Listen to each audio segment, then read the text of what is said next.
Dari 57 kepala desa yang dilantik, 1 diantaranya merupakan pejabat kepala desa.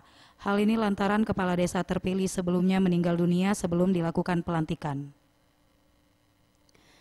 Desa tersebut yakni Desa Bunglai, Kecamatan Kedaton, Peninjauan Raya, di mana PJ Bupati Oku menunjuk tambang salah satu ASN di kecamatan setempat.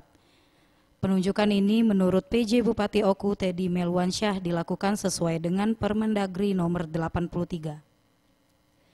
Jabatan PJS ini sendiri akan berlangsung hingga ada pemilihan kepala desa serentak berikutnya.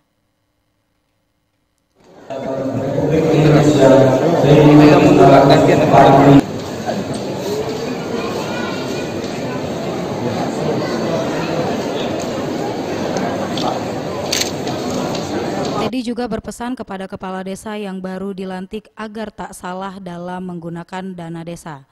Kades diminta agar menggunakan dana desa untuk kesejahteraan masyarakat desanya. Berkoordinasi dengan Kementerian tadi waktu sambutan, segera gercep, ya, jalankan amanah dan tugas ini dengan sebaik-baiknya, rangkul semua, seluruh elemen masyarakat yang di desa masing-masing itu, mulai dari BPD, perangkat desa, termasuk juga kandidat yang kemarin sempat berseberangan dengan kades terpilih, semuanya dirangkul demi kemajuan desa tersebut dan demi mewujudkan kesejahteraan dan kemakmuran masyarakat di desa tersebut. Jadi seluruhnya dirangkul. Yang kedua, tadi saya pesan juga hati-hati menggunakan dana desa karena banyak pengawasan. Hati-hati menggunakan dana desa supaya jangan ada masalah.